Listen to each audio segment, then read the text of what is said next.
have this BreastMNIST, whatever that's the dataset name that we actually have to include in the description and everything. And hopefully I will be training a model. There's some on the website, they have results of dataset collection.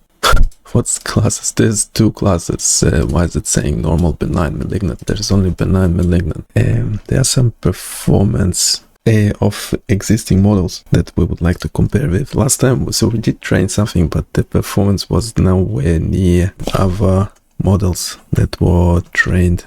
Okay, there's a website called MNIST. Right, that's correct. And we are looking at the BreastMNIST.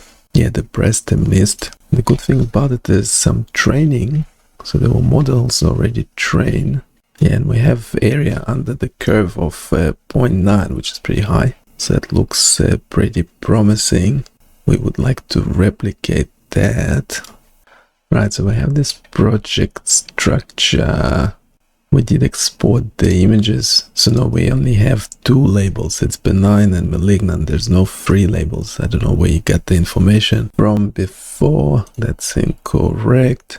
We're storing the model checkpoints, but they're quite large. We probably don't, I don't know if we need them.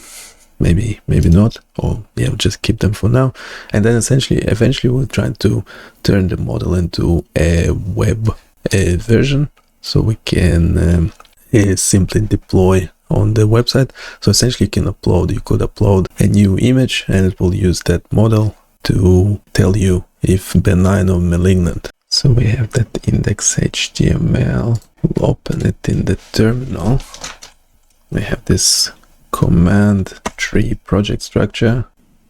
Oh, okay, the exported images just for the example on the site. The actual images are in this compressed file. Then we have the model stored both in H5 and Keras. So Keras is the new one, H5 is the old one, but when we actually trying to convert the model into a web model, we actually need the older H5 for whatever reason. Yeah, not sure what's going on with that.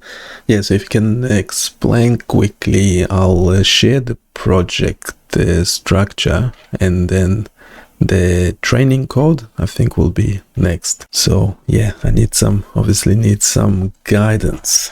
Yeah, let's see what's going on. Can you just give the summary and next step? To move forward with your BreastMNIST project, start by converting the pre-trained model stored in the .h5 format into a format compatible with TensorFlow.js. This conversion is crucial because it allows the model to run directly in the browser. Once the conversion is complete, ensure that the converted model files are placed in the appropriate folder, likely the web model directory, which will store everything needed for deployment. Next, update your index.html file to integrate TensorFlow.js and handle the model loading process. The page should allow users to upload an image for classification, so add functionality to pre-process these images by resizing them to match the input size expected by the model and normalizing the pixel values. With the pre-processing complete, you can feed the image into the model and display the classification results, such as whether the image is benign or malignant. Finally, make sure the tool includes the appropriate disclaimers, emphasizing that it is for educational purposes and not for medical use. Thoroughly test the tool with exported images to confirm its accuracy matches expectations, ideally close to the reported area under the curve of 0.9. Once this is achieved, you can proceed with deploying the tool to your website for public access. Let me know if you need assistance with any of these steps or further clarification.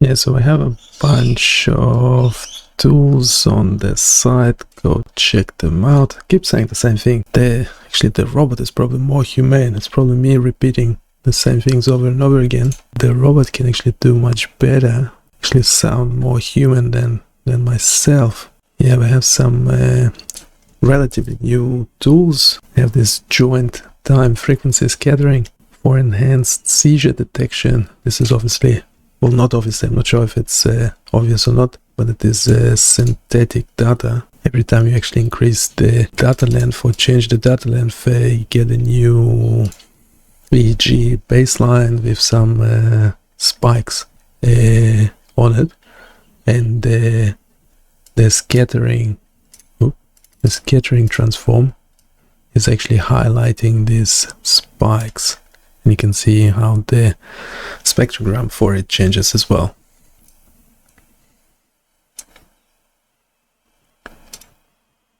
Yeah, and there is a description at the bottom of the page. It's not just filtering, by the way.